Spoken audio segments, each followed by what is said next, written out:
Hello students, next जो आपका है reservations for the employees along with right issue. Right issue के साथ जो आपके रिजर्वेशन हैं, जो आपके एम्प्लॉयज़ हैं, उनको क्या क्या रिजर्वेशंस मिलती हैं। द इशूअर में make reservation for the employees along with the right issue. जो राइट इशू होता है, राइट शेयर्स के लिए जो अधिकार होता है उसको रिजर्व कर देती है, किसके लिए? एम्प्लॉयज़ के लिए। But it can not make allotment of shares of more than 2 lakh to any employee. परंतु वो 2 लाख से ज़्यादा शेयर्स अपने एम्प्लॉय को अलॉट नहीं कर सकती। कहने का मतलब है राइट शेयर्स पर जो आपका पहले राइट किसका होता है? राइट शेयर पर पहले राइट होता है आपके एग्जिस्टिंग जो शेयर होल्डर होते हैं उनका होता है, जो आपके एग्जिस्टिंग शेयर होल्डर होते हैं। लेकिन उससे अलग आप अगर अपने एम्प्लॉयज़ को भी शेयर्स देना चाहते हैं तो उस शेयर्स के लिए कंडीशंस हैं, उसके लिए क्या लगाई हुई है? रिस्ट्रिक्शंस लगाई हुई हैं। उसके लिए भी प्रॉपर सेक्शन बना हुआ है। क्या कहता है वो कि 2 लाख से ज़्यादा नहीं कर सकते, और वैसे आप कर सकते हैं। उसके बाद 6 पॉइंट कहता है utilization of funds raised in right issue. Right issue से क्या जो फंड्स जो यूटिलाइज होते हैं उसको कहाँ यूटिलाइज करना है, ये है अंडर सेक्शन 56 के। वो कहता है the issuer shall utilize fund collecting through right issue after the finalization of the basis of the allotment. वो कहता है उसकी जब अलॉटमेंट हो जाती है तभी वो ये डिसाइड कर पाता है कि जो उसकी कलेक्शंस हुई है राइट इशू से, जो उसके पास फंड आए हैं, उसको उसने कहाँ यूटिलाइज करना है। आई थिंक सो कि बेटा आपको ये टॉपिक बहुत अच्छी तरह से क्लियर हो गया होगा। नेक्स्ट जो है आपका आता है बोनस शेयर्स। बोनस शेयर्स आप सभी को पता है, bonus shares are those shares which are issued by the company without any charge to the existing share holder. जो एग्जिस्टिंग शेयर होल्डर होते हैं उनको बिना किसी, जैसे हम ये कहते हैं ना कि बहुत अच्छा किसी व्यक्ति ने काम किया और उसको मोटिवेशन के बदले में हमने क्या दे दी? कार गिफ्ट में कर दी, उसको रहने के लिए एक घर दे दिया। तो इसी तरीके से जब शेयर कंपनी को बहुत अधिक बेनिफिट्स होते हैं और शेयर होल्डर जो उसके पास होते हैं, उन्हीं शेयर होल्डर को क्या करता है, जैसे मान लो कोई 5 शेयर वाला है तो उसको 1 शेयर दे दिया, 5 के बदले में 10 के बदले में 1 दे दिया, ठीक है, या 50 शेयर्स के बदले में 1 दे दिया। बोनस होता है बेनिफिट्स, अलग से एक्स्ट्रा बेनिफिट, वो कैश में नहीं दिए जाते, बोनस शेयर्स के रूप में दिए जाते हैं। इसको हम स्टॉक शेयर्स भी बोला जाता है कई जगह पर। तो कहता है when A company have large accumulated reserves, जब कंपनी के पास बहुत ज़्यादा रिजर्व हो जाते हैं, लार्ज मीन ज़्यादा प्रॉफिट्स हो जाते हैं, but it is not in the position to pay cash dividend, जब वो कैश में डिविडेंड नहीं दे पाती मीन जो अपने शेयर होल्डर हैं, तो due to inadequate cash, क्योंकि उनके पास कैश अवेलेबल नहीं होता, तो वो क्या करती है? Additional equity shares of existing share holder in proportion of their existing share holding without charging any payment. Clear है? यही चीज़ वो बताता है, प्रपोर्शन में वो क्या करती है? एग्जिस्टिंग शेयर होल्डर को शेयर्स इशू कर देती है। It represent just a book entry subject to certain rules and regulation. ये सिर्फ एक बुक एंट्री की जाती है और उसके अंदर थोड़े से रूल्स और रेगुलेशंस है जिनको फॉलो किया जाता है। ये आगे आपको बताए जाएंगे कि कौन कौन से रूल्स एंड रेगुलेशंस हैं। वो कहता है total resources base of the company does not change due to issue of the bonus share. कोई भी रिसोर्स में चेंज नहीं होता, क्योंकि पैसा तो कहीं से आता नहीं, ये तो क्या होते हैं? फ्री ऑफ कॉस्ट जो होते हैं इशू किए जाते हैं। आपके शेयर होल्डर से इसके बदले में कुछ भी चार्ज नहीं किया जाता।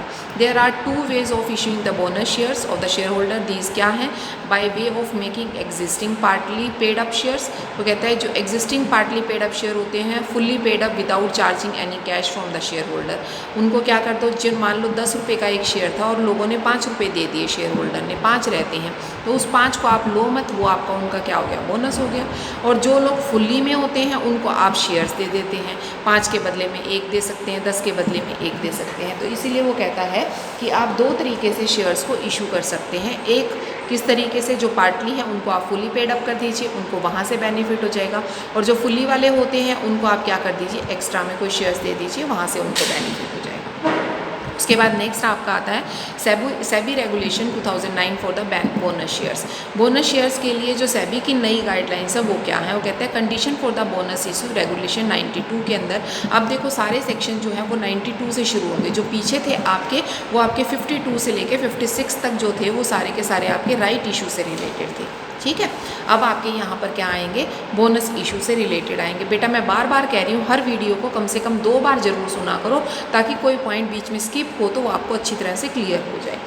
वो कहता है condition for the bonus issue, bonus issue की क्या क्या कंडीशंस हैं। वो कहता है subject to the provisions of section 23(1) sub section of the company act 2013 a listed issue may issue bonus shares to its share holder. वो कहता है बोनस शेयर्स जो हैं वो अपने शेयर होल्डर को इशू कर सकता है किस सब्जेक्ट में, under section 23 sub section 1 and सी के अंडर आकर कंपनी 2013 एक्ट में। वो कहता है it is authorize by the article of association for issue the bonus share. ये आर्टिकल ऑफ एसोसिएशन में पास हो जाना चाहिए, अथॉरिटीज़ होनी चाहिए कि आप बोनस शेयर्स को इशू कर सकते हैं।